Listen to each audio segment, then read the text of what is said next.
Sara Martin. I live here in Haywood County, North Carolina, and my husband and I have a business called Sustainabillies, where we teach about sustainable living, homesteading, and traditional Appalachian culture and practices. And I'm here to answer some questions today about composting. Okay, Sara, I am so excited about being here, and I came with a bunch of questions from the Creation Care Ministries at the First United Methodist Church in Waynesville. So thank you so much for showing us around and giving us so much information. But we have a few questions.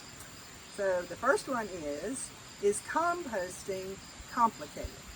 Composting is not complicated. You can compost very easily just by throwing stuff into a pile and just letting it break down. Or you can get really technical by buying a fancy compost bin, checking your temperatures, and you can actually generate finished compost in as quick as 3 weeks. And if we think about how expensive really high quality potting soil and compost is, the thought of, hey, I can make this for myself out of my own waste, out of my yard and my kitchen, that's pretty exciting.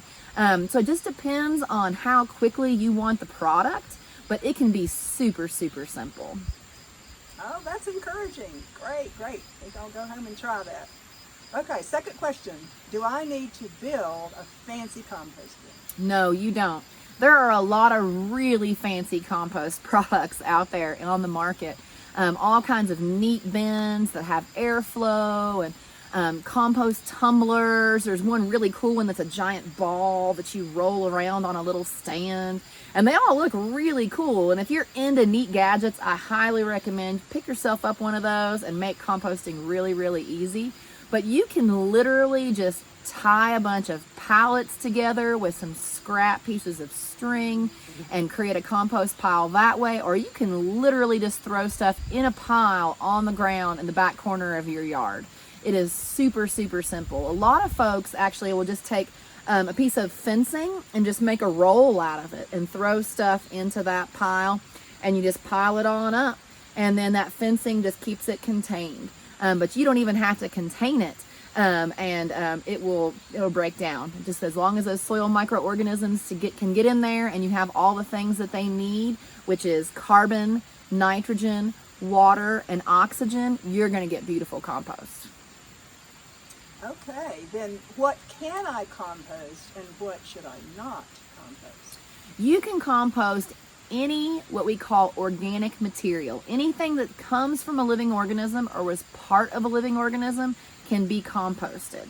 We compost all of our kitchen scraps. We compost all of our paper and cardboard products from our house. We compost our leaves, all of our weeds, and everything that comes out of our gardens and off of our property, our lawn clippings, everything that is once a living organism on our property goes into a compost pile.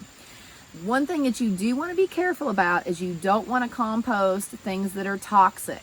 Things can naturally be toxic, like black walnuts, which release what are called allelopathic chemicals from their roots. Those are found in their twigs and leaves as well. So that can really slow your compost pile because it can kill some of your little buddies that are in there, helping make that process work.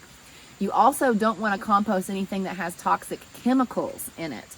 So things like paint, on wood. You don't want to use ashes from a fire where you've burned things that might be questionable. You don't want to compost paper that has slick surfaces or that really fancy ink on it from the ad pages in the newspaper. You want to leave those out and just recycle those things. Pet waste you don't want to put into a compost pile. You can bury that and do trench composting with that, but I would not put that in anything that could potentially bring human or animal pathogens in contact with any kind of food that you're going to consume.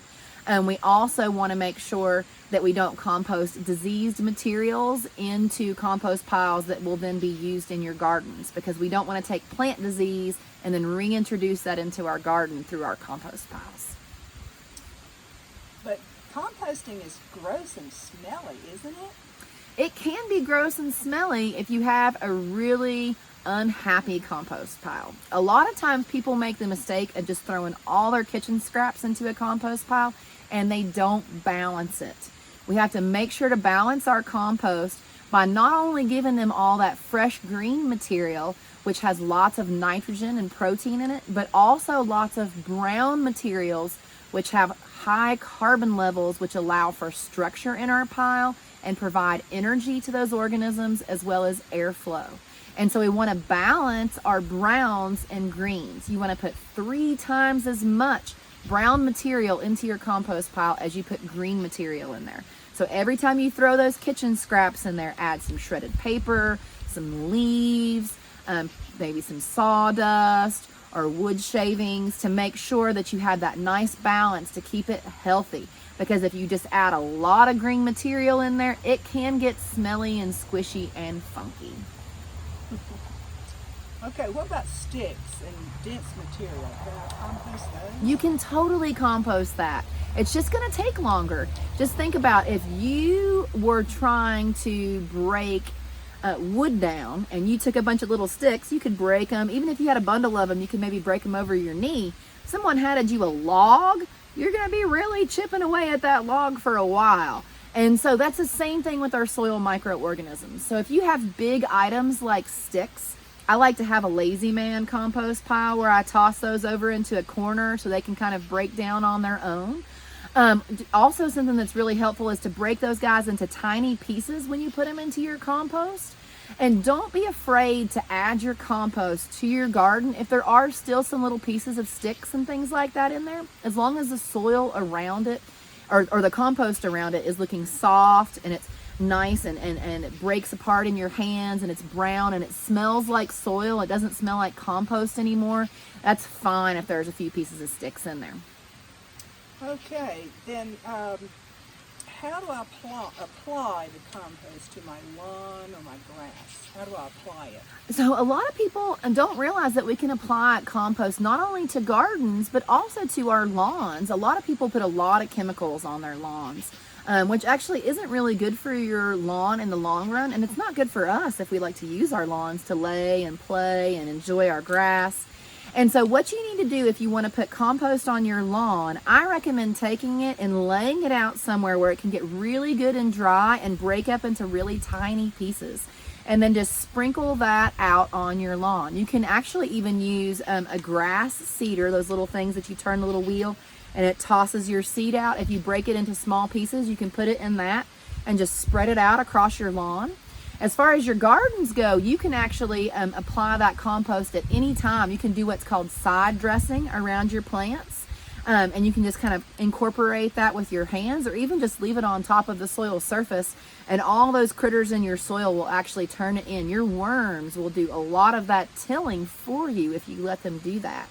And if you want to do a great big application of compost, one of the best times to do that is in the fall. You can, in your garden beds, as you're getting ready for fall, you just put a whole bunch of compost on that, turn that into the soil just a little bit. You can put a cover crop on that to hold that in place, something like a winter rye. And then actually when it comes time to plant in the spring, you can turn that cover crop in, which adds a green manure, which is a green for your compost, which then will help to break down any of those persistent things that were in that compost, like little sticks and twigs that were left over from the season that haven't been broken down by your soil. Okay. And how do I know my compost is done? When it looks like beautiful brown soil and it will actually smell earthy and good. If you've got stuff that's still got chunks of things in it and you can recognize some of the stuff in it, you might want to turn it and give it a little bit more time. Okay, and then the last question that came up is, when should I apply compost? Any time of the year? Yeah, like I said, in the fall's a really good time to apply it, but you can apply it at any time. I like to put it in before I plant anything. One thing that my mama told me when I was little is, don't worry about buying expensive plants. You can buy a $5 tree, but plant it in a $100 hole.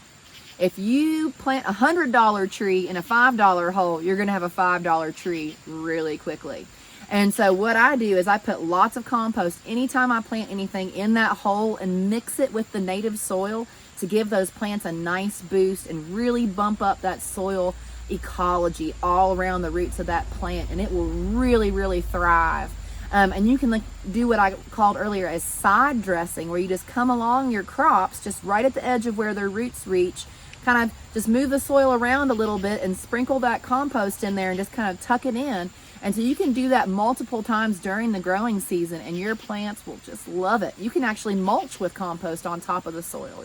It's just great, and you cannot add too much. It's impossible to add too much compost to your gardens. Okay, well, that's all the questions we have, but thank you so much. I've learned a lot, so I'm ready to go home and try this. Thank you. I'm so excited. Composting is really fun, and the results that you get from compost are going to be fabulous. I'm so excited that you folks watched this video, and I hope that you watched the other video that I did and learn a little bit about composting and how you can really make a huge impact on the amount of materials you contribute to the waste stream. You can really reduce your carbon footprint, and you can really boost soil ecology and a healthy, resilient environment by creating your own compost. Thanks again. You guys have a great day.